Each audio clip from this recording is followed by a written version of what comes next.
할머니, 오늘 가족 사진 찍어요. 뽀미도 같이 찍을 거예요. 먼저 우리만 찍고요. 사진작가의 말에 따라 길순의 식구가 자리를 잡았습니다. 윤막순 여사는 소파 한켠에 앉아 그들의 모습을 지켜보았습니다. 완벽한 핵가족의 모습이었습니다.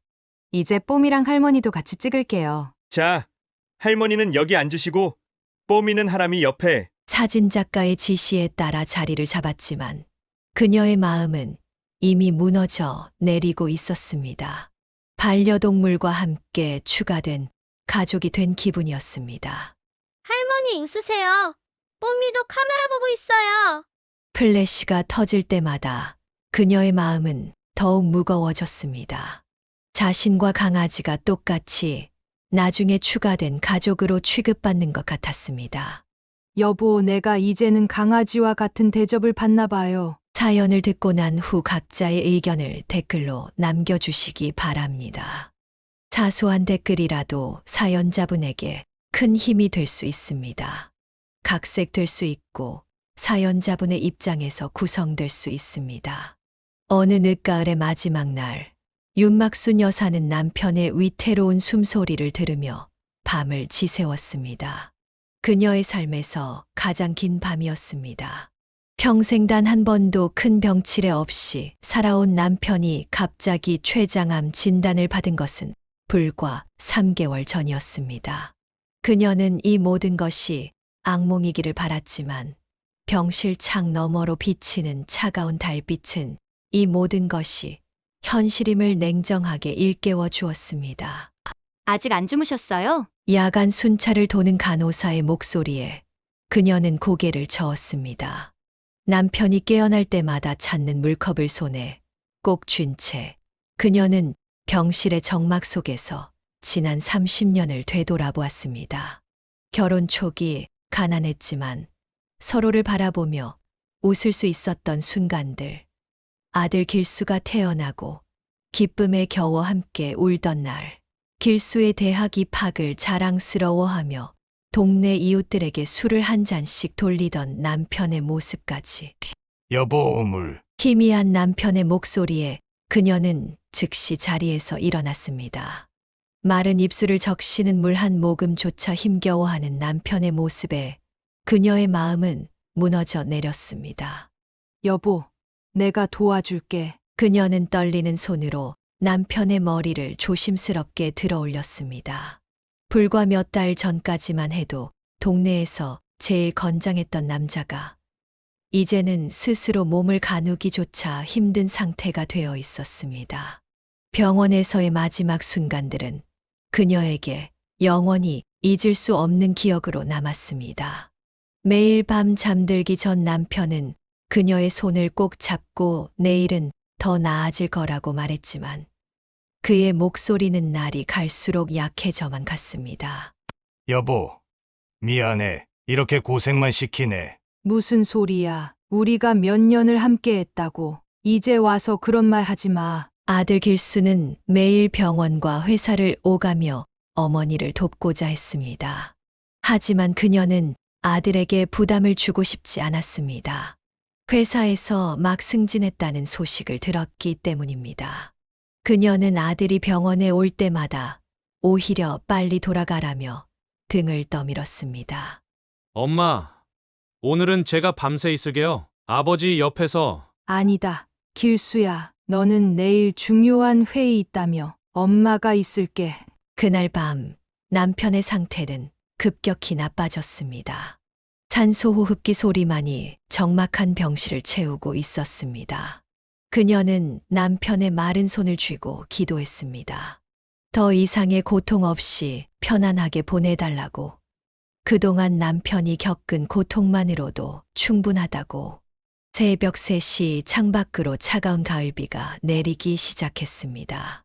남편은 마지막 힘을 모아 그녀를 바라보았습니다. 눈빛만으로도 서로의 마음을 읽을 수 있었던 그들이었기에 긴 말은 필요하지 않았습니다. 막순아, 고마웠어. 우리 길수 잘 부탁해. 마지막 말을 남기고 남편은 조용히 눈을 감았습니다. 그 순간 병실 밖에서 달려오는 발소리가 들렸고 문이 열리며 길수가 들어왔습니다. 하지만 이미 늦었습니다. 장례는 조용히 치러졌습니다. 비록 큰 재산을 남기진 못했지만 평생을 정직하게 살아온 남편이었기에 조문객들의 눈물은 진심이었습니다. 그녀는 장례 내내 눈물 한 방울 흘리지 않았습니다. 마지막까지 남편의 가장 든든한 지원자이자 동반자로 남고 싶었기 때문입니다. 하지만 모든 절차가 끝나고 빈집으로 돌아왔을 때 그제서야 현실이 실감났습니다. 현관에 가지런히 놓여있는 남편의 구두, 옷장 속 정갈하게 걸린 양복들, 서재의 책상 위에 놓인 낡은 돋보기까지 모든 것이 그대로였지만 더 이상 그것들의 주인은 이 집에 없었습니다. 아버지, 이제 편히 쉬세요. 길수의 말에 그녀는 마침내 참았던 눈물을 쏟아냈습니다. 30년이란 세월 동안 한 번도 흔들린 적 없던 그녀였지만 이제는 더 이상 강한 척 할 필요가 없었습니다. 아들은 말없이 어머니의 어깨를 감쌌고 그들은 한동안 그렇게 서로를 위로하며 밤을 보냈습니다. 그렇게 그녀의 새로운 일상이 시작되었습니다. 매일 아침 일어나 혼자 밥을 먹고 빈자리를 바라보며 하루를 시작했습니다. 때로는 깊은 밤잠에서 깨어나 남편을 찾다가 현실을 깨닫고 한숨을 쉬기도 했습니다. 하지만 그녀는 알고 있었습니다. 이것이 끝이 아니라 새로운 시작이라는 것을, 그리고 언젠가는 이 아픔도 조금씩 옅어질 것이라는 것을. 햇살이 따스한 어느 봄날 아침, 윤막순 여사는 여전히 식탁에 2개의 수저를 놓다가 문득 멈칫했습니다. 그녀는 한동안 그렇게 서서 자신이 무의식적으로 놓은 남편의 수저를 바라보았습니다. 30년이라는 세월 동안 매일 아침 식탁에 놓았던 2벌의 수저. 이제는 하나만 있으면 충분했지만 그녀의 몸은 여전히 그 기억을 잊지 못했습니다. 엄마, 이제 그만 이사하시는 게 어때요? 이 큰 집에서 혼자 계시기에는. 아들 길수의 말에 그녀는 한참을 생각했습니다. 남편과 함께 살았던 이 집은 이제 너무나 컸고 매달 나가는 관리비도 부담이었습니다. 무엇보다 집 한가득한 남편의 흔적들이 그녀를 숨 막히게 했습니다.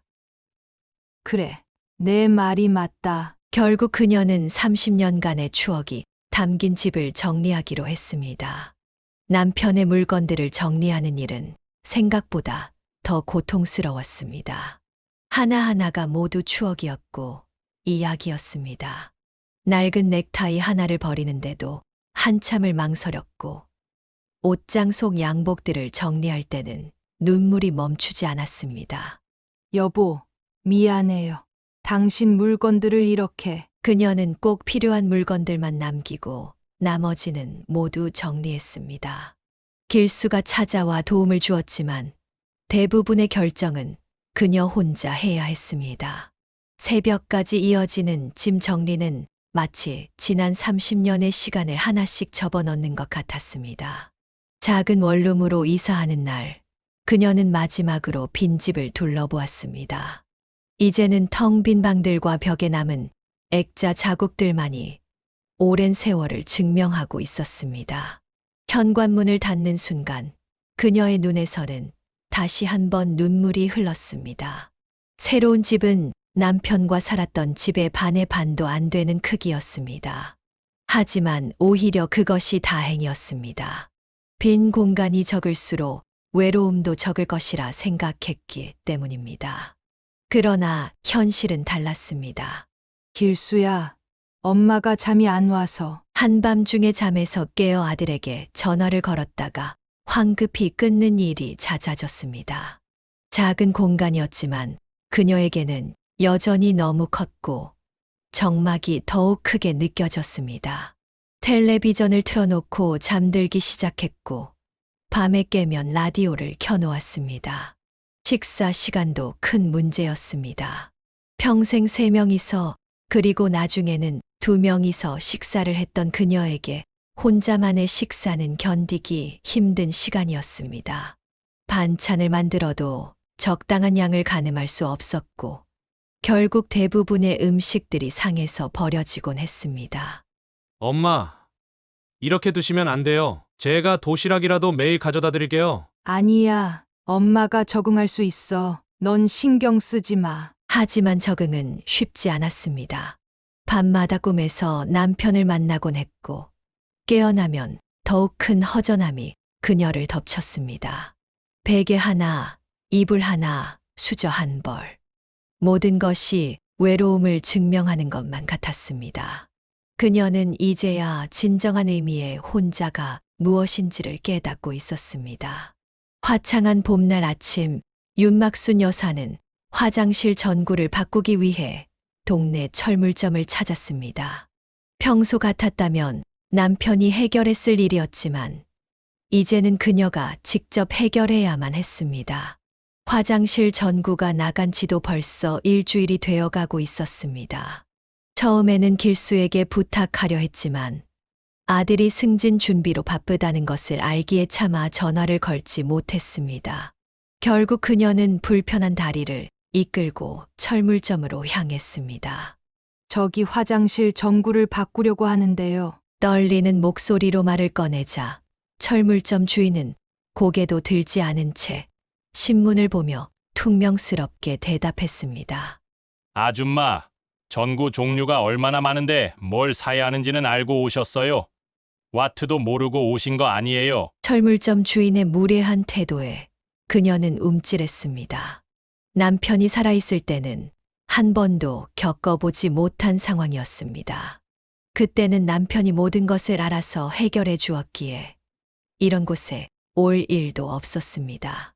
그녀는 떨리는 목소리로 다시 설명을 이어갔습니다.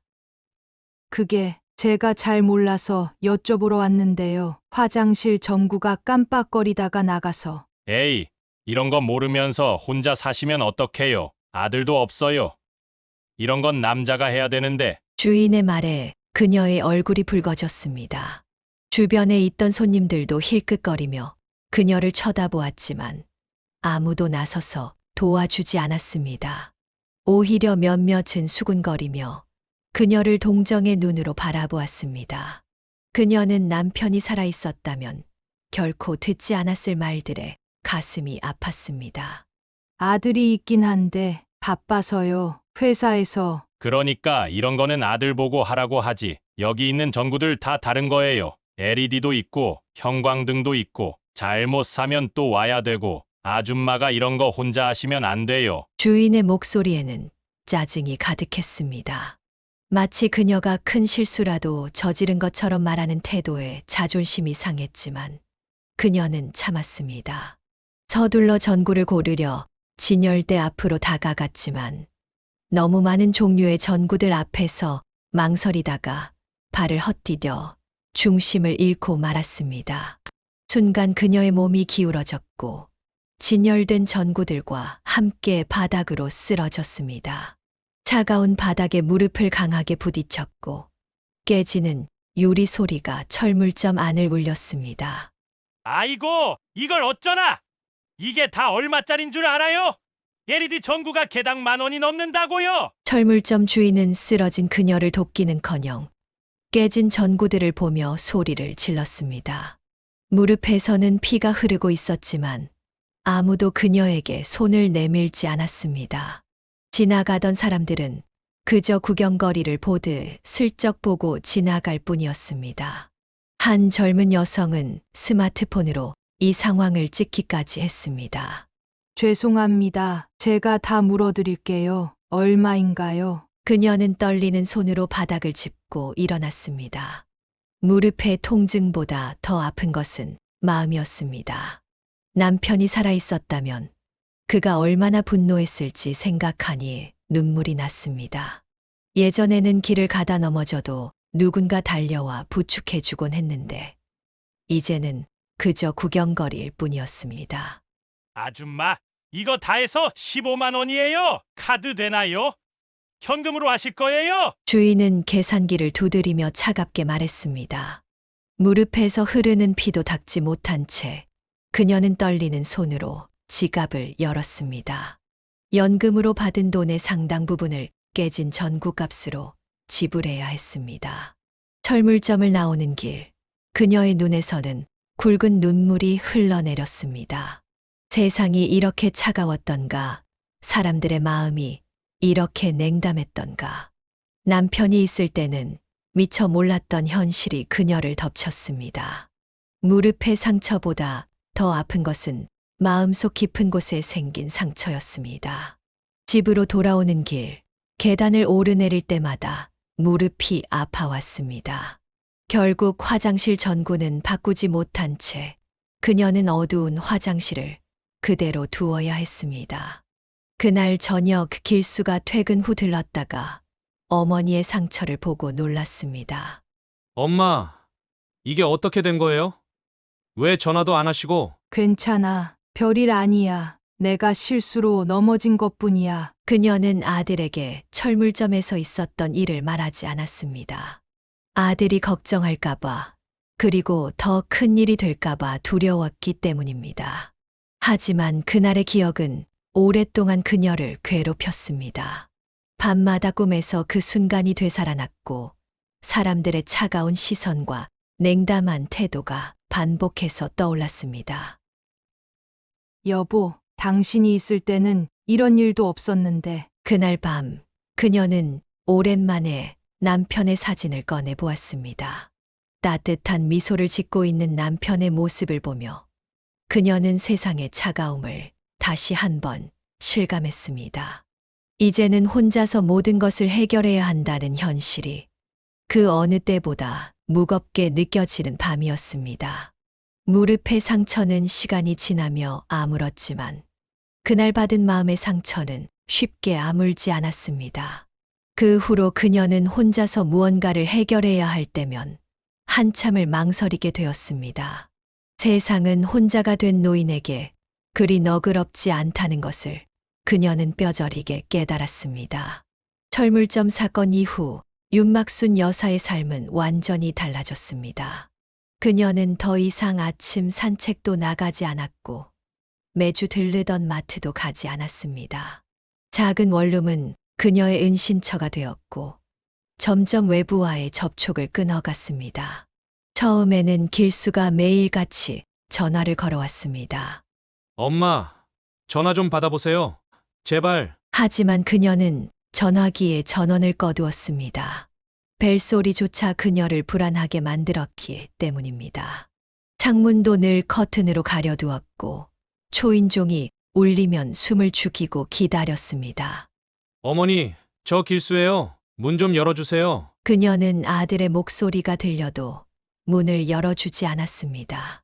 현관문 밖에서 들리는 아들의 발걸음 소리가 점점 멀어질 때마다 그녀의 마음도 함께 멀어져 갔습니다.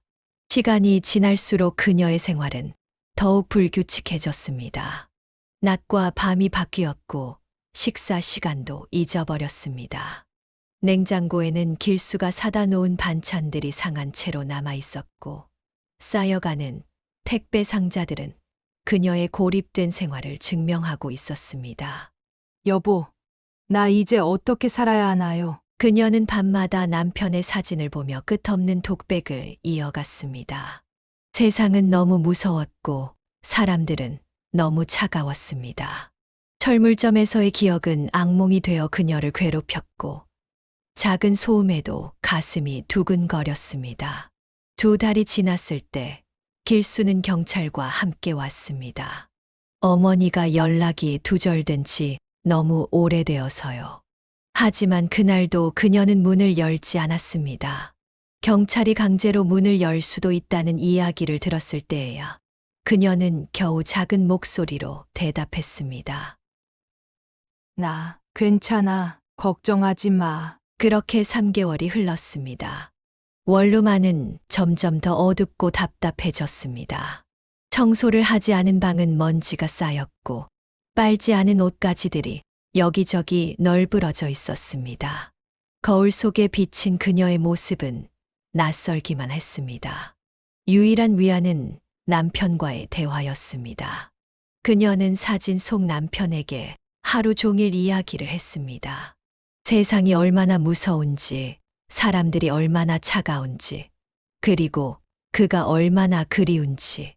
현실에서 나누지 못하는 대화를 사진 속 남편과 나누며 그녀는 조금씩 현실에서 멀어져 갔습니다.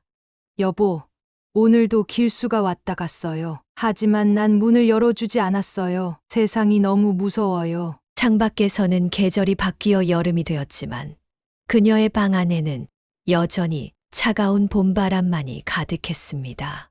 시간은 멈춘 것 같았고 그녀의 마음도 그 자리에 얼어붙은 듯 했습니다.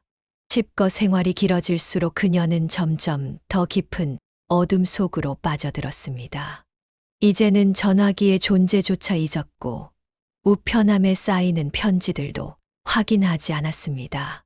세상과의 모든 연결고리를 끊은 채 그녀는 자신만의 세계에서 살아가고 있었습니다. 그렇게 그녀의 삶은 철저히 고립되어 갔습니다. 아들 길수는 매주 찾아왔지만 그저 문 앞에 음식을 놓아두고 돌아갈 뿐이었습니다. 이웃들은 그녀의 존재를 잊었고 그녀 또한 그들을 잊었습니다. 세상은 그녀 없이도 잘 돌아가고 있었고 그녀의 방 안에는 오직 정적만이 가득했습니다. 무더운 여름날 오후 길수와 며느리는 평소보다 일찍 회사를 나와 윤막순 여사의 집을 찾았습니다. 일주일째 전화를 받지 않는 어머니가 걱정되어 더는 미룰 수 없었기 때문입니다. 여보, 어머님 괜찮으시겠죠? 전에도 이러다 며칠 지나면 문 열어주시곤 했잖아요. 아니야, 이번은 달라. 왠지 불안해. 길수의 목소리에는 깊은 걱정이 묻어났습니다. 그는 현관문 앞에서 한참을 망설이다 비상키를 꺼냈습니다. 어머니가 칩거 생활을 시작한 이후 혹시 모를 상황을 대비해 만들어둔 것이었습니다. 어머니, 저희 들어갑니다. 문이 열리자 곰팡이 냄새가 훅 끼쳐왔습니다. 햇빛 한 점 들어오지 않는 실내는 마치 동굴 같았습니다.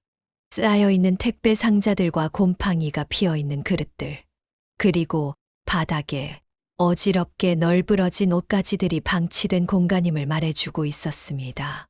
엄마, 어디 계세요? 길수는 안방으로 달려갔습니다.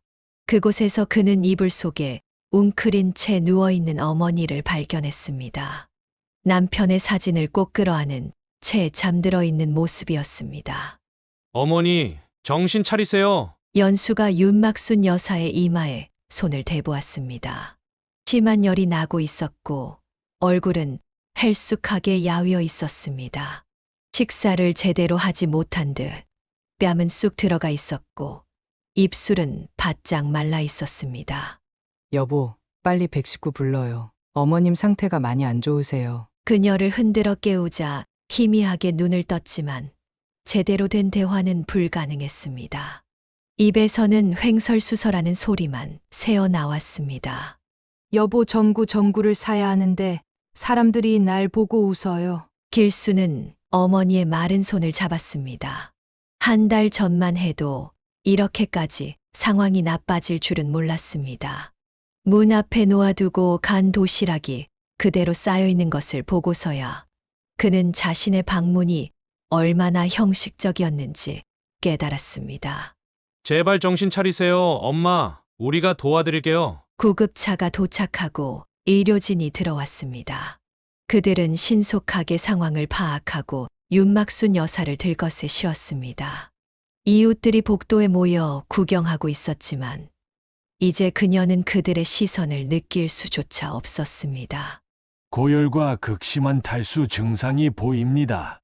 빨리 병원으로 가야겠어요. 구급차 안에서 길수는 어머니의 손을 꼭 잡았습니다. 마른 나뭇가지 같은 손가락들이 차갑게 식어 있었습니다. 연수는 조용히 뒤에서 눈물을 훔쳤습니다. 어머니, 이제 저희가 잘 모실게요. 제발 힘내세요. 구급차는 요란한 사이렌을 울리며 병원을 향해 달렸습니다. 창밖으로 비치는 햇살이 윤막순 여사의 창백한 얼굴을 비췄습니다. 그녀의 품에는 여전히 남편의 사진이 꼭 안겨 있었습니다. 길수는 그제서야 깨달았습니다. 어머니의 세상이 얼마나 작아져 있었는지, 그리고 그 작은 세상조차 얼마나 고통스러웠을지를. 대학병원 정신건강의학과 진료실에서 윤막순 여사는 처음으로 자신의 이야기를 털어놓았습니다. 그동안 가슴속에 묻어두었던 이야기들이 마치 오랫동안 막혀있던 물줄기처럼 쏟아져 나왔습니다. 혼자가 되고 나서 세상이 너무 무서워졌어요. 사람들의 눈빛도 말투도 모든 게 다 달라 보이더라고요. 의사는 그녀의 이야기를 진지하게 경청했습니다. 간간히 고개를 끄덕이며 메모를 하던 그가 입을 열었습니다. 윤막순님께서 겪으신 일들이 굉장히 힘드셨을 것 같습니다. 배우자와의 사별 후 겪는 우울증에 더해 사회적 고립으로 인한 불안 증세가 심해지신 것 같네요. 옆자리에 앉아있던 길수가 조심스럽게 물었습니다. 선생님, 어머니 상태가 많이 심각한가요? 현재는 약물 치료와 함께 정기적인 상담이 필요한 상황입니다. 하지만 더 중요한 것은 가족들의 지지와 관심입니다. 혼자 생활하시는 것보다는 가족들과 함께 지내시는 것이 훨씬 도움이 될 것 같네요. 의사의 말에 윤막순 여사는 고개를 숙였습니다. 그녀도 알고 있었습니다. 이대로는 안 된다는 것을. 하지만 변화가 두려웠습니다. 어머님, 이제 더 이상 혼자 계시면 안 될 것 같아요. 저희 집으로 오세요. 며느리가 조심스럽게 말을 꺼냈습니다. 평소 조용하던 며느리의 적극적인 제안에 윤막순 여사는 고개를 들었습니다. 하지만 내가 가면 너희 생활에 방해가 될 텐데. 어머니, 그런 말씀 마세요. 우리가 모실 수 있다는 게 얼마나 감사한 일인데요. 의사는 이들의 대화를 지켜보다 다시 입을 열었습니다. 윤막순님, 지금 필요한 건 가족들의 사랑입니다. 약물 치료도 중요하지만 일상을 함께 나누는 것이 회복에 큰 도움이 될 거예요. 특히 아침 식사도 같이 하시고 산책도 함께 하시면 좋겠습니다. 진료실을 나오는 길, 윤막순 여사는 오랜만에 따스한 햇살을 마주했습니다. 병원 로비에서 휠체어를 밀어주는 아들의 손길이 느껴졌고, 며느리는 그녀의 어깨에 따뜻한 쇼를 둘러주었습니다. 엄마, 이제 우리가 잘 모실게요. 걱정하지 마세요. 그녀는 조용히 고개를 끄덕였습니다.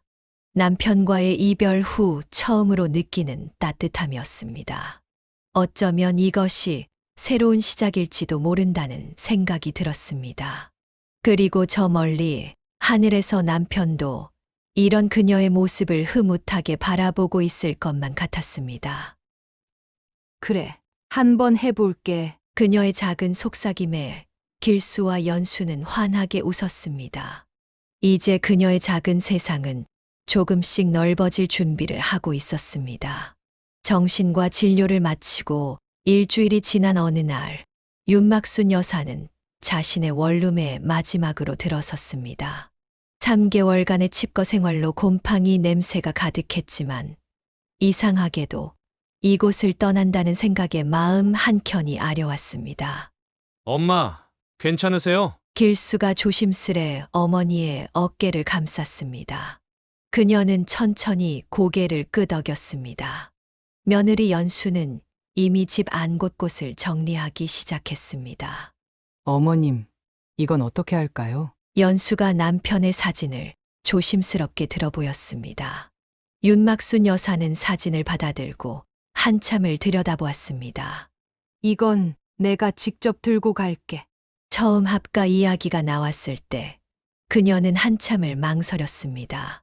아들 내외의 생활을 방해하는 것은 아닐지, 며느리가 부담스러워하는 것은 아닐지, 수많은 걱정이 그녀를 괴롭혔습니다.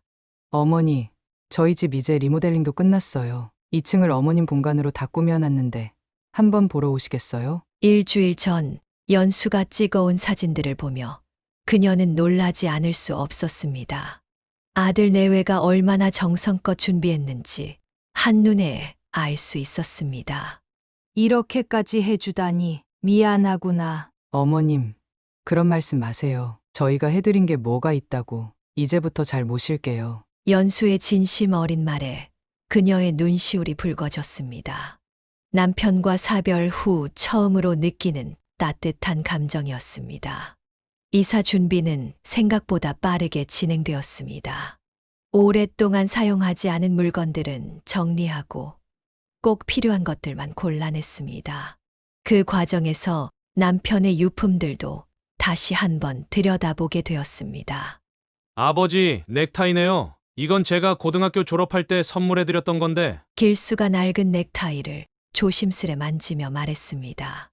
윤막순 여사는 그제야 웃음을 지었습니다. 그래. 내 아버지가 제일 아끼던 거였어. 면접 볼 때마다 꼭 이거 메고 가셨지. 추억이 담긴 물건들을 정리하다 보니 자연스럽게 이야기가 이어졌고 그동안 닫혀있던 그녀의 마음도 조금씩 열리기 시작했습니다. 이사 당일 길수의 집으로 향하는 차 안에서 그녀는 설렘과 걱정이 교차하는 복잡한 감정을 느꼈습니다.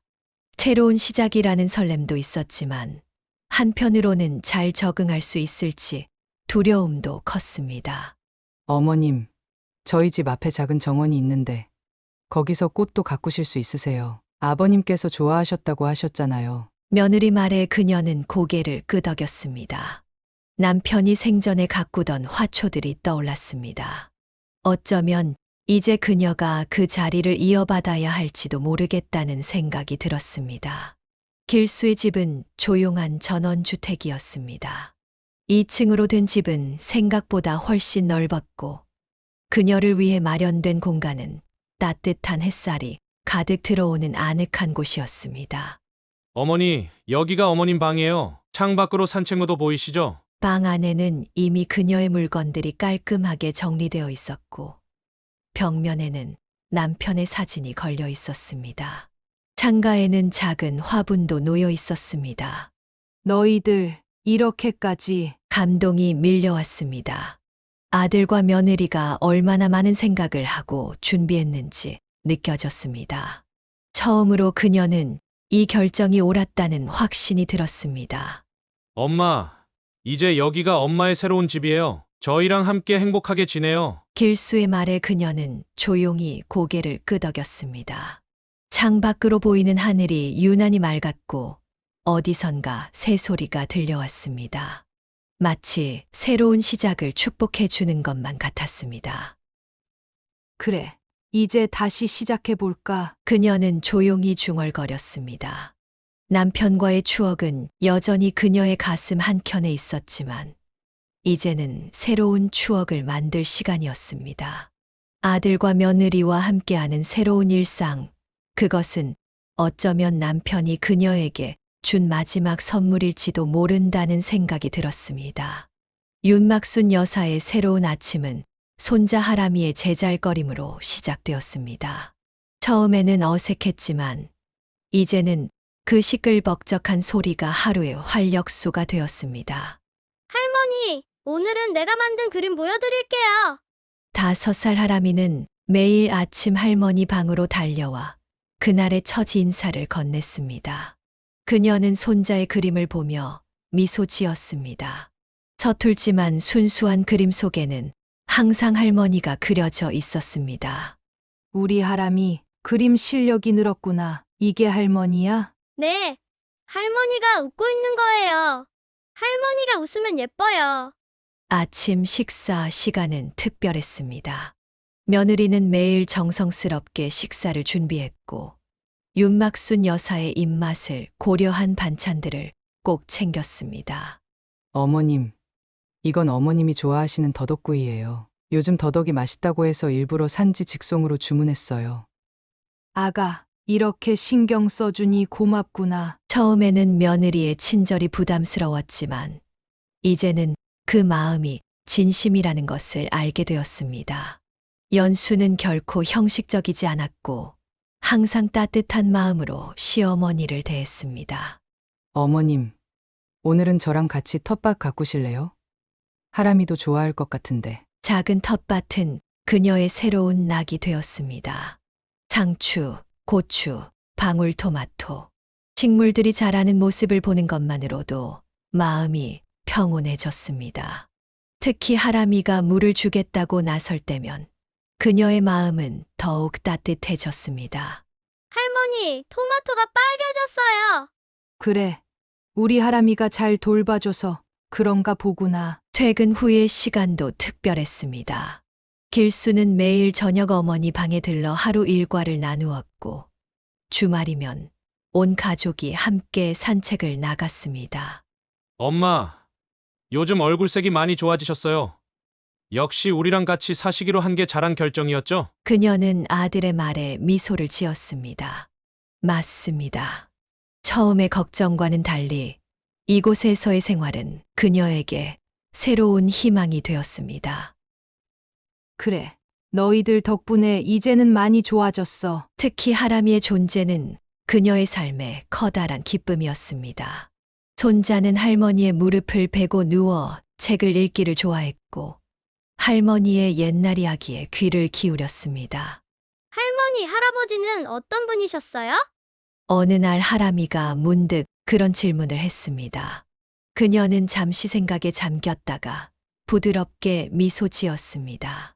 할아버지는 참 따뜻한 분이셨단다. 지금 하늘에서 우리 하람이를 보면서 많이 기뻐하실 거야. 이제 그녀는 남편의 사진을 볼 때마다 예전처럼 아프지만은 않았습니다. 그 자리에는 새로운 가족들과 함께하는 일상의 행복이 자리 잡고 있었기 때문입니다. 여보, 보고 계시죠? 우리 손자가 이렇게 잘 크고 있어요. 매일 밤 그녀는 남편의 사진과 이야기를 나누었습니다. 하지만 이제 그 대화에는 슬픔 대신 감사함이 가득했습니다.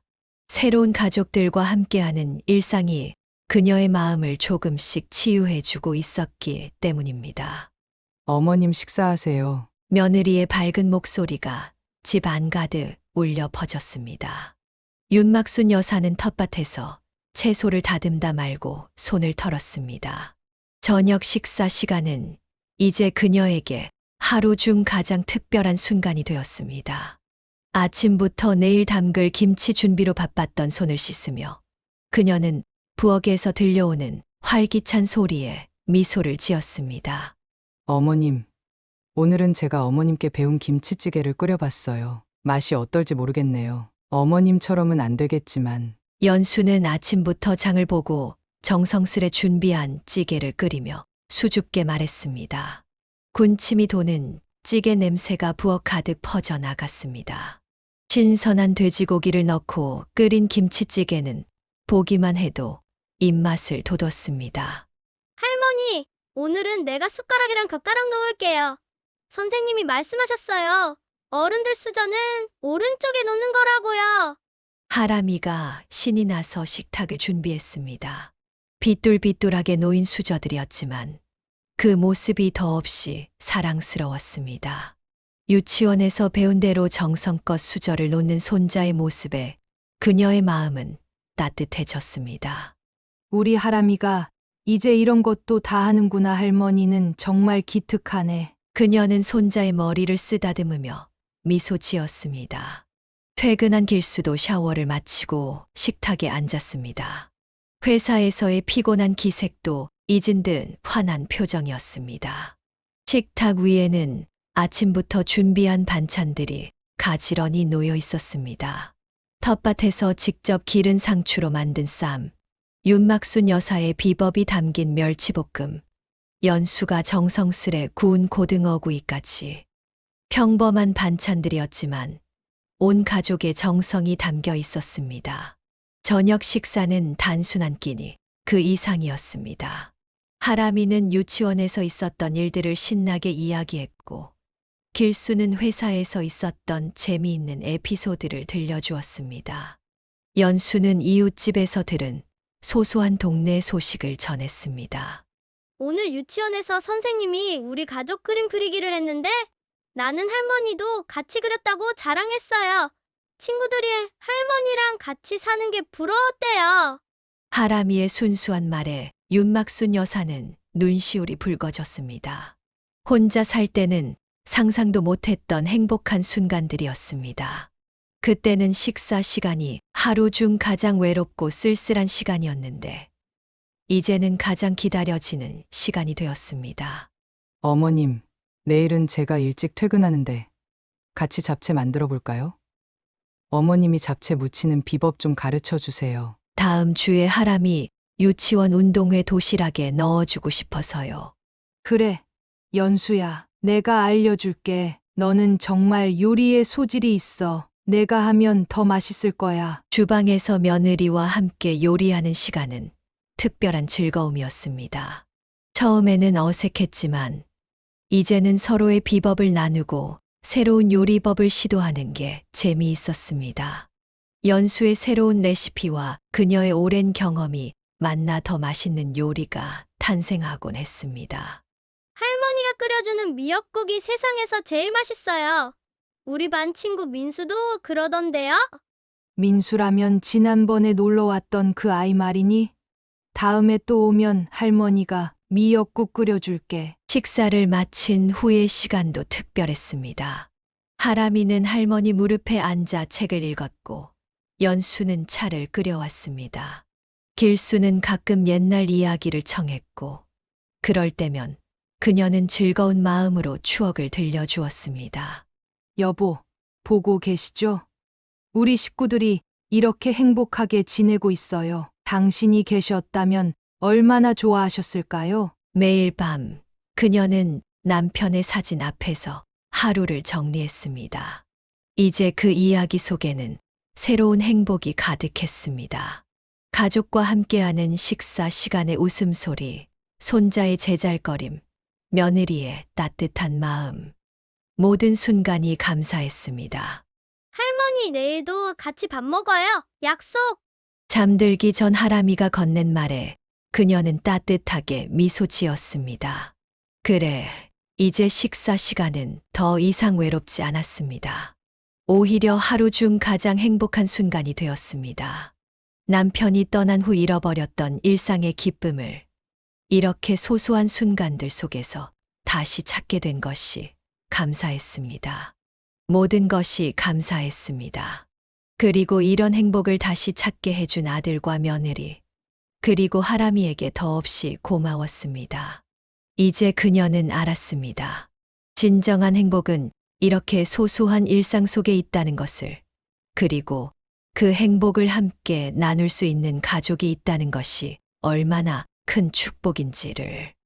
풍족한 식탁이 매일 차려지면서 윤막순 여사는 새로운 고민에 빠졌습니다. 가족들이 바쁘다는 핑계로 음식을 자주 남기기 시작했고, 매일 버려지는 음식들을 보는 것이 그녀에게는 큰 마음의 짐이 되었습니다.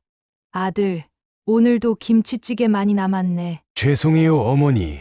오늘은 회식이 있어서. 점심에 회식이 있다는 것을 미리 알았다면 아침부터 이렇게 많은 음식을 준비하지 않았을 텐데, 그녀는 한숨을 내쉬었습니다. 버려지는 음식을 보는 것은 평생을 검소하게 살아온 그녀에게 참기 힘든 일이었습니다.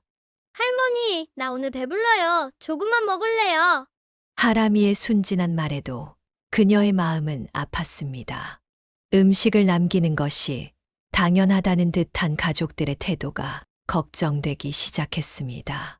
처음에는 조용히 음식 양을 조절해 보려 했습니다. 하지만 가족들의 일정은 예측할 수 없었고, 결국 매일 남는 음식이 생겼습니다. 그러던 어느 날, 그녀는 특별한 결심을 하게 되었습니다. 이렇게 버리느니 내가 먹는 게 낫지. 식사가 끝나고 가족들이 각자의 방으로 돌아간 후, 그녀는 남은 음식들을 자신의 방으로 가져가기 시작했습니다. 처음에는 죄책감이 들었지만 음식이 버려지는 것을 막을 수 있다는 생각에 위안을 삼았습니다. 어머님, 어제 저녁 반찬들 어디 있나요? 냉장고에서 못 찾겠어요. 아, 그게 내가 처리했어. 시간이 지날수록 이런 행동은 습관이 되었습니다. 밤늦게 몰래 남은 음식을 먹고 그릇을 씻어 제자리에 두는 일이 일상이 되었습니다. 하지만 이는 그녀의 건강에 좋지 않은 영향을 미쳤습니다. 요즘 어머님 뭔가 부어 보이시는 것 같아요. 연수의 걱정스러운 눈빛을 피해 그녀는 고개를 돌렸습니다. 짜고 기름진 음식들을 필요 이상으로 먹다 보니 붓기가 생기고 소화도 잘 되지 않았습니다. 에이, 괜찮아. 나이 들면 다들 이런 거야. 하지만 그녀의 행동은 오래 숨길 수 있는 것이 아니었습니다. 어느 날 밤 화장실에 다녀오던 연수가 우연히 시어머니의 방에서 흘러나오는 식기 부딪히는 소리를 들었습니다. 그녀의 선한 의도가 오히려 가족들과의 갈등으로 이어질 수 있다는 것을 그때는 알지 못했습니다. 음식을 남기는 문제를 대화로 풀어야 했지만 그녀는 자신만의 방식으로 해결하려 했고 이는 곧 더 큰 문제의 시작이 되었습니다. 평범한 화요일 오후 윤막순 여사의 작은 방에 걸린 전화로 모든 것이 시작되었습니다. 아들 길수의 목소리가 전화기 너머로 떨리듯 들려왔습니다. 평소와는 다른 무거운 어조였습니다. 엄마, 지금 하람이 담임 선생님한테 전화를 받았는데 그녀는 순간 가슴이 철렁 내려앉는 것을 느꼈습니다. 길수는 잠시 숨을 고른 뒤 말을 이어갔습니다. 하람이가 일기장에 썼대요. 우리 할머니는 매일 밤 음식물 쓰레기를 드신다고 선생님이 많이 걱정하셨어요. 방 안에 무거운 정적이 흘렀습니다. 하람이의 담임 선생님은 일기장을 검사하다가 이상한 내용을 발견하고 즉시 부모에게 연락했다고 했습니다. 그리고 아동의 가정환경에 대해 상담이 필요하다는 의견을 전했다고 합니다. 그게 아니라 말을 더듬는 그녀의 귓가에 얼마 전 하람이의 목소리가 떠올랐습니다. 늦은 밤 화장실에 가려다 할머니 방을 지나치던 손자가 물었던 말이었습니다. 할머니, 왜 밤에 혼자 밥 먹어요? 저번에 화장실 가다가 봤어요. 냉장고에 있던 음식 다 할머니가 드시는 거예요? 그때 그녀는 대수롭지 않게 넘겼습니다. 하지만 순수한 아이의 눈에는 모든 것이 있는 그대로 보였던 것입니다. 그리고 그 모습이 아이의 마음에 큰 걱정으로 자리 잡았던 것이었습니다. 저녁이 되자 길수 부부가 그녀의 방을 찾았습니다. 연수의 눈에는 눈물이 고여 있었고 길수의 표정은 심각했습니다. 어머님, 왜 그러셨어요? 저희가 뭐 잘못한 게 있나요? 음식이 부족하셨다면 말씀해 주시지. 아니야. 그저 음식이 버려지는 게 안타까워서 내가 잘못 생각했어. 길수는 한동안 말없이 앉아 있다가 조용히 입을 열었습니다. 엄마, 선생님이 하람이 상담을 요청하셨어요. 할머니가 가난해서 음식물 쓰레기를 드신다고 생각한대요. 아이가 집안 형편을 걱정하고 있다고. 윤막순 여사의 얼굴이 창백해졌습니다. 그녀의 행동이 손자에게 어떤 영향을 미쳤는지 이제야 깨달았습니다. 단순히 음식을 아끼려던 마음이 손자에게는 크나큰 심리적 충격이 되었던 것입니다. 할머니, 문 밖에서 들리는 하람이의 작은 목소리에 모두가 고개를 돌렸습니다. 하람이는 눈물을 그렁그렁 매단 채 서 있었습니다. 평소에 밝고 명랑한 모습은 온데간데 없었습니다. 할머니가 우리 집 반하네요? 그래서 음식물 쓰레기 먹어요? 민수네 할머니는 안 그러시는데 우리 집은 왜 그래요? 그 순간 윤막순 여사는 자신의 행동이 얼마나 어리석었는지 깨달았습니다. 음식을 아끼려던 마음이 오히려 손자에게 상처를 주고 말았습니다. 더구나 이제 이 일은 학교에까지 알려져 더 큰 문제가 되어버렸습니다. 하람아, 미안해. 할머니가 잘못했어. 이제 그러지 않을게. 그날 밤 가족들은 오랜 시간 이야기를 나눴습니다. 음식을 남기는 문제, 그리고 그것을 해결하는 올바른 방법에 대해서였습니다. 서로의 식사 시간을 조율하고 적정량을 준비하는 방법에 대해 의논했습니다. 어머님, 제가 앞으로는 식사 준비할 때 미리 연락드릴게요. 회식이 있는 날은 음식을 적게 준비하고. 그래요, 어머님. 우리가 잘못했어요. 음식을 자주 남긴 것도 저희의 잘못이에요. 하지만 대화의 끝에는 더 큰 문제가 남아 있었습니다. 이미 학교에 알려진 일을 어떻게 해결할 것인가 하는 문제였습니다. 어머니, 이제 어떻게 해야 할까요? 하람이가 학교에서 상담을 받아야 한대요. 선생님께서 아동복지사와 상담을 요청하신다고. 윤막순 여사는 남편의 사진을 바라보았습니다. 이런 상황이라면 남편은 뭐라고 했을까요? 그녀는 처음으로 자신의 행동이 가족들에게 깊은 상처를 남겼다는 것을 실감했습니다. 내가 직접 선생님께 설명드릴게. 이건 다 내 잘못이야. 하지만 그녀의 말이 끝나기도 전에 길수가 고개를 저었습니다. 이미 이 일은 단순한 가정사를 넘어서 학교 차원의 문제가 되어버렸습니다. 아동 보호에 관한 문제는 한 번 시작되면 쉽게 끝나지 않는다는 것을 길수는 알고 있었습니다. 내일 제가 학교에 가보겠습니다. 엄마는 이제 그런 행동 절대 하시면 안 돼요. 약속하실 수 있으시죠? 그날 밤 윤막순 여사는 오랫동안 잠을 이루지 못했습니다. 검소한 삶의 습관이 오히려 가족들에게 상처를 준 것이 너무나 마음 아팠습니다. 특히 손자가 할머니를 걱정하며 힘들어했다는 사실이 그녀의 마음을 무겁게 눌렀습니다. 길수가 학교를 다녀온 후 가족들은 윤막순 여사의 방에 모였습니다. 며느리는 떨리는 손으로 차를 내왔고 길수는 어색한 침묵을 깨뜨리려 애썼습니다. 하지만 그녀의 마음속 상처는 이미 깊어져 있었습니다. 어머님, 저희가 너무 음식을 함부로 대했어요. 정말 죄송해요. 연수의 진심 어린 사과에도 그녀는 미소로만 답했습니다. 겉으로는 괜찮다고 말했지만 마음속에서는 다른 목소리가 울렸습니다. 내가 그렇게 초라해 보였나? 음식물 쓰레기를 먹는 할머니라니. 엄마, 이제부터는 식사 시간도 잘 맞추고 음식도 적당량만 할게요. 아들의 말에 그녀는 고개를 끄덕였지만 가슴 한켠이 무거웠습니다. 평생을 검소하게 살며 한 톨의 쌀도 아껴온 그녀였습니다.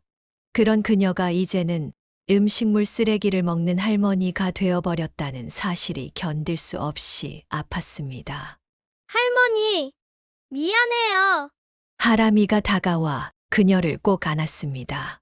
순수한 아이의 마음은 알았지만 학교에 알려진 일은 그녀의 자존심을 완전히 무너뜨렸습니다.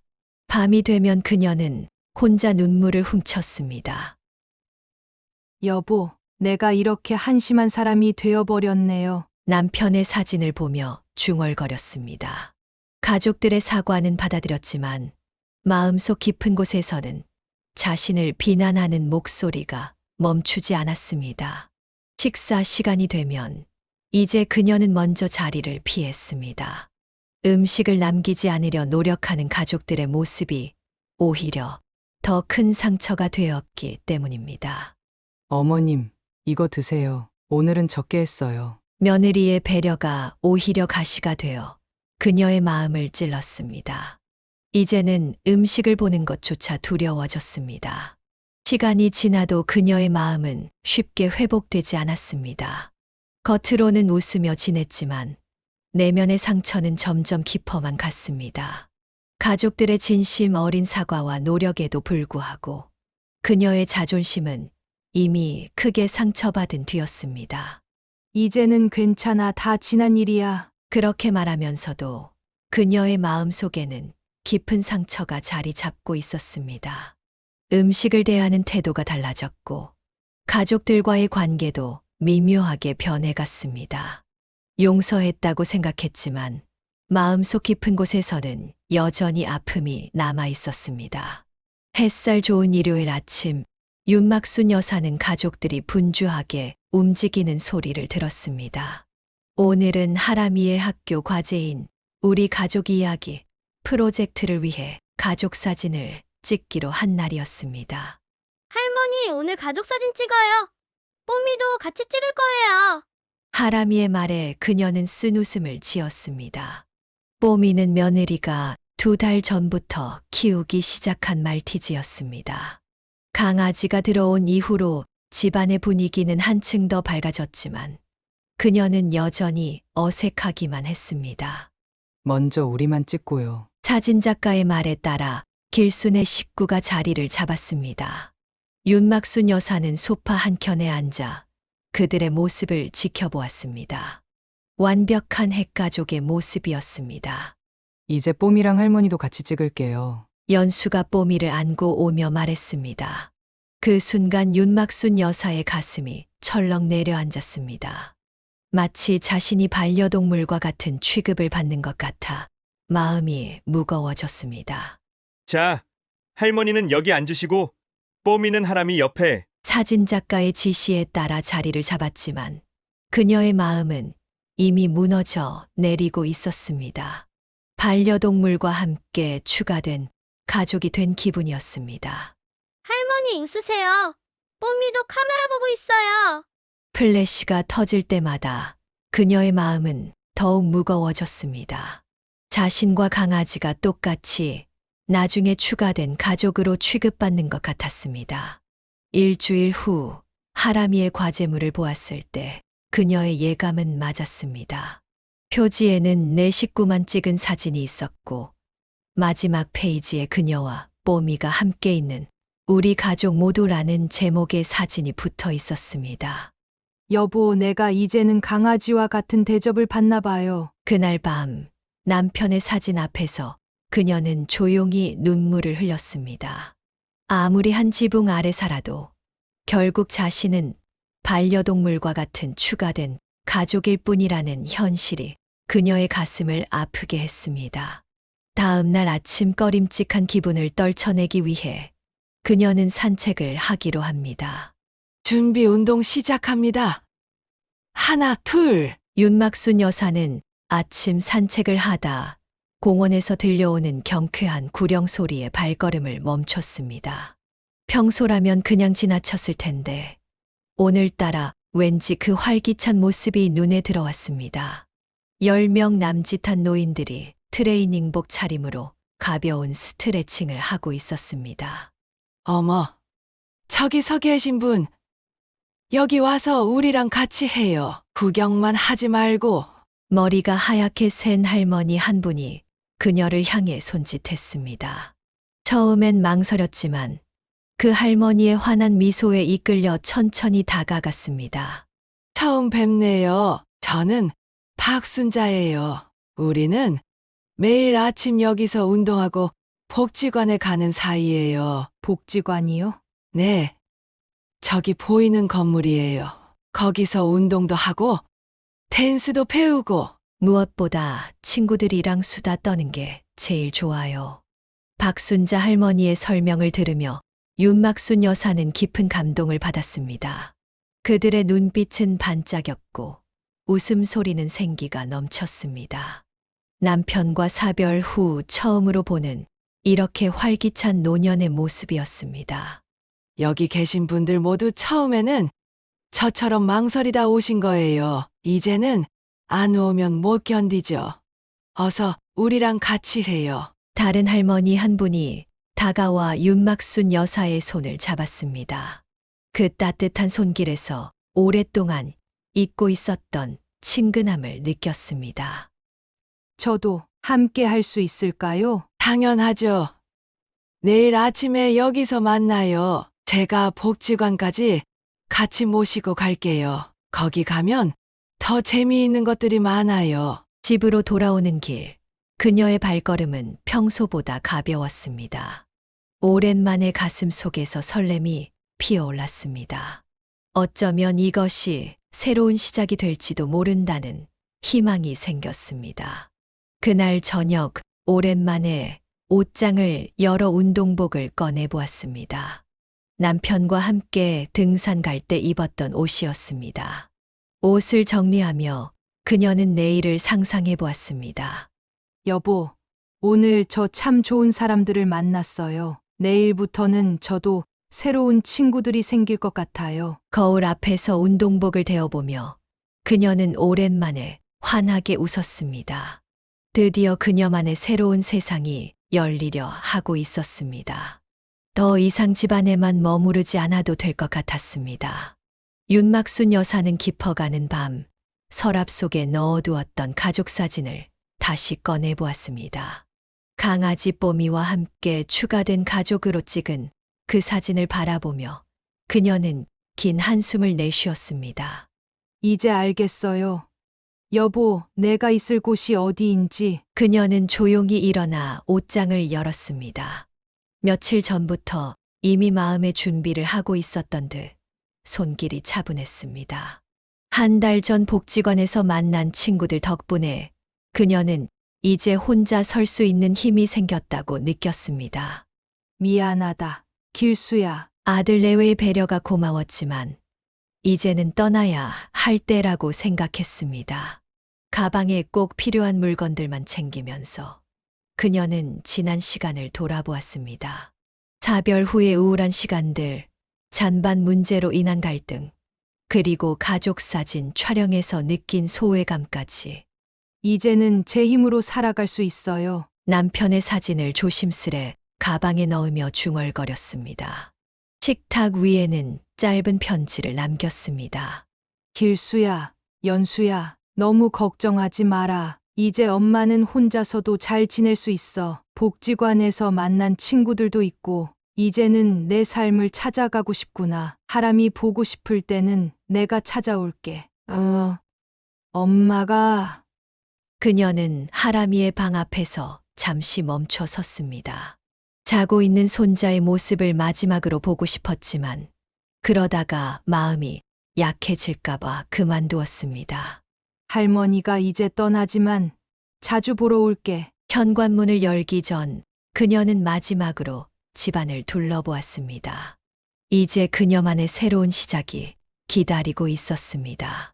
비록 쉽지 않은 결정이었지만 처음으로 자신의 의지로 내린 선택이었습니다. 윤막순 여사는 떨리는 손으로 펜을 들었습니다. 복지센터의 창구 직원이 건넨 서류를 받아들며 그녀는 이것이 새로운 시작이 될 것이라 생각했습니다. 행복복지센터 등록 완료되셨습니다. 오늘부터 저희 프로그램에 참여하실 수 있어요. 입구에서 만난 박순자 할머니가 그녀의 손을 잡아주었습니다. 며칠 전 공원에서 만난 인연이 이렇게 이어질 줄은 몰랐습니다. 우리 산책 동아리가 제일 활기차요. 매일 아침 6시에 만나서 한강까지 걸어가요. 막순 씨도 같이 하실래요? 처음에는 망설였지만 그녀는 용기를 내어 고개를 끄덕였습니다. 이제는 더 이상 누군가의 며느리나 할머니가 아닌 그저 윤막순이라는 한 사람으로 살고 싶었습니다. 오늘은 태극권 수업도 있어요. 관절에도 좋고 마음도 편안해져요. 복지센터의 프로그램표를 보며 그녀의 눈이 반짝였습니다. 태극권, 노래교실, 스마트폰 교실. 그동안 시도해보지 못했던 많은 것들이 그녀를 기다리고 있었습니다. 저 스마트폰 교실도 신청하고 싶은데요. 그럼요. 김영자 선생님이 아주 쉽게 가르쳐 주세요. 이제 손주들한테 카톡도 보내실 수 있을 거예요. 첫 수업을 마치고 나오는 길, 그녀는 오랜만에 마음이 가벼워지는 것을 느꼈습니다. 집으로 돌아와 거울을 보니 얼굴에 미소가 가득했습니다. 여보, 오늘 저 정말 열심히 운동했어요. 내일은 더 잘할 수 있을 것 같아요. 남편의 사진 앞에서 그날의 이야기를 들려주며 그녀는 새로운 희망을 느꼈습니다. 이제는 혼자가 아니었습니다. 같은 길을 걸어가는 친구들이 있었고 그들과 함께라면 어떤 도전이라도 할 수 있을 것 같았습니다. 내일은 더 일찍 일어나서 준비해야겠어요. 산책 동아리 첫날인데. 절대 지각하면 안 되죠. 처음으로 그녀는 내일이 기다려졌습니다. 새로운 도전을 시작한다는 설렘과 함께 드디어 자신만의 삶을 살아갈 수 있다는 희망이 가득했습니다. 새로운 도전을 시작한 지 한 달, 윤막순 여사의 생활은 완전히 달라졌습니다. 아침 산책 동아리에서 만난 지인의 소개로 구청 노인 일자리 사업에도 참여하게 되었습니다. 윤막순 씨, 우리 오늘도 시작해볼까요? 이른 아침 노란 조끼를 입으며 그녀는 활기찬 하루를 시작했습니다. 처음에는 망설였지만 구청 노인 일자리 사업으로 시작한 쓰레기 수거 활동이 이제는 그녀의 소중한 일과가 되었습니다. 오늘은 날씨가 참 좋네요. 일하기 딱 좋은 날이에요. 처음에는 쓰레기를 줍는 일이 창피하게 느껴졌지만 이제는 달랐습니다. 깨끗해지는 거리를 보며 느끼는 보람, 그리고 매달 받는 급여는 그녀에게 자부심을 주었습니다. 특히 자신의 통장에 찍히는 월급은 그동안 느껴보지 못한 특별한 기쁨이었습니다. 막순 씨, 오늘 점심은 내가 싸운 김밥 같이 먹어요. 손수 만든 거예요. 복지센터에서 시작한 산책 동아리 활동과 더불어 함께 일하는 동료들과 나누는 점심시간은 특별했습니다. 각자의 사연과 지혜를 나누며 그녀는 혼자가 아니라는 것을 깨달았습니다. 일과를 마치고 돌아온 저녁에는 그녀만의 시간이 기다리고 있었습니다. 텃밭에서 기른 상추로 샐러드를 만들어 먹고 복지관에서 배운 스트레칭으로 하루를 마무리했습니다. 더 이상 텅 빈 집이 두렵지 않았습니다. 여보, 이제는 제가 저 혼자서도 잘 지내고 있죠? 남편의 사진 앞에서 그날의 이야기를 들려주며 그녀는 달라진 자신의 모습을 자랑스럽게 이야기했습니다. 더 이상 외롭지 않았고 두렵지도 않았습니다. 새로운 도전도 두렵지 않았습니다. 복지센터의 프로그램들은 그녀의 삶을 더욱 풍성하게 만들어 주었습니다. 태극권 수업에서 만난 친구들과는 주말 등산도 가기로 했고, 스마트폰 교실에서는 카카오톡 사용법도 배웠습니다. 혼자 사는 법을 배우는 것은 쉽지 않았지만 그만큼 값진 경험이었습니다. 이제 그녀는 알았습니다. 진정한 행복은 스스로 만들어가는 것이라는 것을. 그리고 그 여정에는 새로운 친구들이 함께하고 있었습니다. 시간이 지나고 어느 날 윤막순 여사는 다시 그 철물점 앞에 서 있었습니다. 복지관에서 배운 수공예 수업에 필요한 도구를 사러 온 것이었습니다. 문 앞에서 잠시 망설였지만 이제는 달랐습니다. 더 이상 두려움에 떨리는 발걸음이 아닌 당당한 걸음이었습니다. 어서 오세요. 그때 그 할머니시네요. 철물점 주인이 그녀를 알아보았습니다. 그의 목소리에는 약간의 부끄러움이 묻어 있었습니다. 지난번 사고 이후 그도 많이 반성했던 모양이었습니다. 네, 제가 다시 왔습니다. 이번에는 물건을 정확히 알고 왔어요.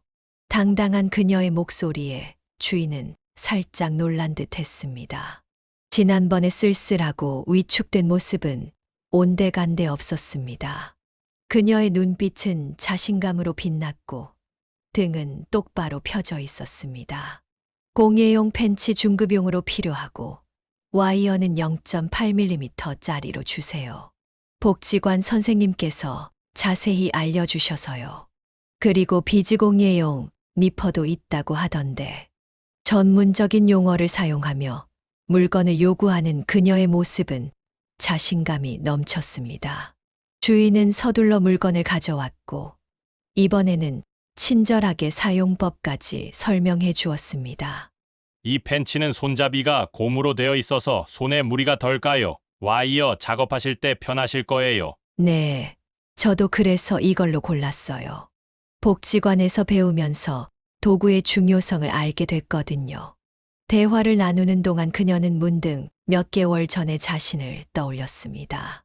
그때는 도구 이름 하나 제대로 말하지 못하고 쩔쩔매던 모습이었는데 지금은 얼마나 달라졌는지. 혹시 더 필요한 건 없으세요? 요즘은 이런 공예 도구들이 많이 들어와서 다음에 오실 때는 미리 연락 주시면 제가 준비해 둘게요. 네, 나중에 또 올게요. 이제는 제가 혼자서도 잘 살 수 있거든요. 그리고 필요한 게 있으면 언제든 찾아올 수 있고요. 계산대 앞에서 지갑을 꺼내며 그녀는 지난날의 기억을 떠올렸습니다. 그때의 넘어짐과 모욕감이 오히려 그녀를 더 강하게 만들어준 것 같았습니다. 수치스러웠던 그 순간이 이제는 성장의 발판이 되어 있었습니다. 그때는 제가 너무 불친절했네요. 죄송했습니다. 주인의 갑작스러운 사과에 그녀는 잠시 놀랐습니다. 하지만 이내 담담하게 대답했습니다. 괜찮아요. 그때 일이 있었기에 제가 더 열심히 살게 됐으니까요. 이제는 제 힘으로 할 수 있는 게 많아졌어요. 철물점을 나서며 그녀는 가벼운 발걸음으로 복지관으로 향했습니다. 오늘 공예 수업에서는 손자 하람이에게 줄 팔찌를 만들 예정이었습니다. 복지관 친구들과 함께 만드는 시간이 기다려졌습니다. 막순 씨, 도구 잘 샀어요? 우리 이제 시작해 볼까요? 공예실에서 박순자 할머니가 반갑게 맞아주었습니다. 이제는 더 이상 누군가의 도움을 기다리지 않았습니다. 그녀 스스로가 자신의 삶을 이끌어가고 있었기 때문입니다. 네, 이제 제 도구도 생겼으니 더 열심히 해볼 거예요. 다음 주 하람이 생일에는 제가 직접 만든 선물을 줄 수 있을 것 같아요. 수업을 마치고 집으로 돌아오는 길, 그녀는 하늘을 올려다보았습니다. 맑은 하늘처럼 그녀의 마음도 깨끗하고 담담했습니다. 여보, 오늘 제가 다시 그 철물점에 다녀왔어요. 이제는 당당하게 말할 수 있더라고요. 그동안 제가 많이 성장했죠? 그날 저녁 남편의 사진 앞에서 그녀는 환하게 웃었습니다. 잃어버렸던 자존감을 되찾은 것은 물론 새로운 자신감까지 얻은 하루였습니다. 이제 그녀는 알았습니다. 진정한 강함은 넘어진 자리에서 다시 일어설 수 있는 용기에서 온다는 것을. 윤막순 여사가 복지관에서 수업을 마치고 나왔을 때 길수가 기다리고 있었습니다. 갑작스러운 아들의 방문이었지만 그녀는 이미 예상했던 듯 담담한 표정이었습니다. 엄마, 식사라도 같이 해요. 오랜만에. 근처 조용한 식당에 자리를 잡았습니다. 잠시 동안 어색한 침묵이 이어졌습니다. 엄마, 혼자 사시는 게 많이 불편하시죠? 언제든 다시. 길수야, 그녀가 아들의 말을 조용히 끊었습니다. 엄마가 이제는 혼자서도 잘 살 수 있어. 내가 걱정할 필요 없단다. 하지만 봐라, 이제 엄마도 스마트폰으로 카톡도 하고 매일 아침 산책 동아리 활동도 하고 있어. 구청 일자리 사업에도 참여하고 있단다. 길수는 어머니의 달라진 모습에 놀란 듯 했습니다.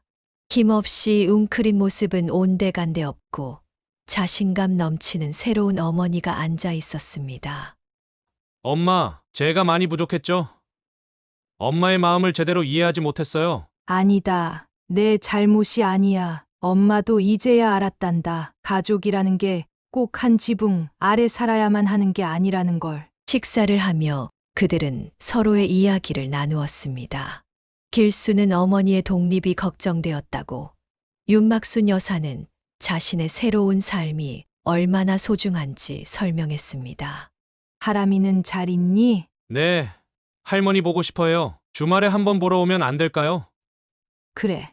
이번 주말에는 할머니가 직접 만든 팔찌도 선물해 줄 거야. 대화를 나누며 그들은 서로를 더 깊이 이해하게 되었습니다. 이제는 모자지간의 정을 지키면서도 서로의 삶을 존중할 수 있게 된 것입니다. 엄마, 앞으로는 제가 자주 찾아뵐게요. 그리고 엄마의 선택을 존중하겠습니다. 고맙다. 아들아, 엄마도 이제 내 걱정 안 시킬게. 내 삶은 내가 책임질 수 있으니까. 헤어질 때 길수는 어머니를 꼭 안아주었습니다. 그 포옹에는 이제 더 이상의 걱정이나 불안이 아닌 서로에 대한 깊은 신뢰와 사랑이 담겨 있었습니다. 집으로 돌아오는 길, 윤막순 여사는 남편의 사진을 꺼내보았습니다. 여보, 오늘 길수를 만났어요. 이제는 우리 아들도 많이 성장했더라고요. 당신이 보시면 참 대견해 하실 것 같아요. 그날 밤 그녀는 오랜만에 편안한 마음으로 잠이 들었습니다. 이제 그녀와 아들은 서로를 더 깊이 이해하고 존중하는 관계로 발전해 나가고 있었습니다. 복지관 수업을 마치고 돌아온 어느 날, 윤막순 여사는 집 안 곳곳을 새롭게 꾸미기 시작했습니다. 이제는 자신만의 공간을 만들 때가 되었다고 생각했기 때문입니다. 여보, 이제 우리 집이 달라질 거예요. 남편의 사진을 깨끗이 닦으며 중얼거렸습니다. 그동안 현관에만 걸려있던 사진을 거실 중앙으로 옮겼습니다. 그리고 그 옆에는 새로 찍은 가족 사진을 걸었습니다. 아들네와 함께 찍은 사진, 복지관 친구들과 찍은 사진, 그리고 손자 하람이와 단둘이 찍은 사진까지. 이제는 제가 선택해서 걸어요. 누가 시켜서가 아니라 제가 원해서. 벽면을 장식하는 사진들은 그녀의 새로운 삶을 보여주는 듯 했습니다. 더 이상 누군가의 허락이나 눈치를 보지 않았습니다. 자신이 좋아하는 것들로 집을 채워나갔습니다. 복지관에서 배운 수공예 작품들도 하나둘 늘어갔습니다. 직접 만든 꽃병에는 매일 아침 산책길에 꺾어온 꽃들이 꽂혀 있었고, 손뜨개로 만든 쿠션은 소파를 따뜻하게 채웠습니다. 막순 씨, 이번에 새로 배운 도자기 공예 작품도 잘 말려서 갖다 놓으세요. 복지관 친구들의 작은 선물들도 집 안 곳곳에 자리 잡았습니다. 각각의 물건들에는 추억과 이야기가 담겨 있었습니다. 아침에는 요가로 시작해서 오후에는 일자리 사업 나가고 저녁에는 제 작품 만들고 이제는 하루가 어떻게 가는지 모르겠어요. 남편의 사진 앞에서 그녀는 하루를 정리했습니다. 텅 비어 있던 시간들이 이제는 그녀만의 생활로 가득 채워졌습니다. 주말이면 손자 하람이가 찾아왔습니다. 할머니의 변한 모습이 신기한 듯 이것저것 물어보는 손자에게 그녀는 자신만의 이야기를 들려주었습니다. 할머니, 이제 혼자 살아서 외롭지 않아요? 아니, 할머니는 이제 전혀 외롭지 않아. 내 삶이 있거든. 그렇게 그녀의 새로운 시작은 계속되었습니다. 더 이상 누군가의 엄마나 할머니로서가 아닌 윤막순이라는 한 사람으로서의 삶을 살아가게 된 것입니다. 여보, 이제야 제가 진정한 행복이 뭔지 알 것 같아요. 혼자여도 외롭지 않고 나이 들어도 새로운 꿈을 꿀 수 있다는 걸 알았어요. 창밖으로 보이는 저녁 노을을 바라보며 그녀는 미소 지었습니다. 이제 그녀의 삶은 새로운 희망으로 가득했습니다. 사연을 듣고 댓글을 남겨주시기 바랍니다. 사소한 의견일지라도 사연자분에게는 큰 힘이 됩니다. 노골적인 악성 댓글은 사연자분에게 상처가 될 수 있으니 삼가주시기 바랍니다.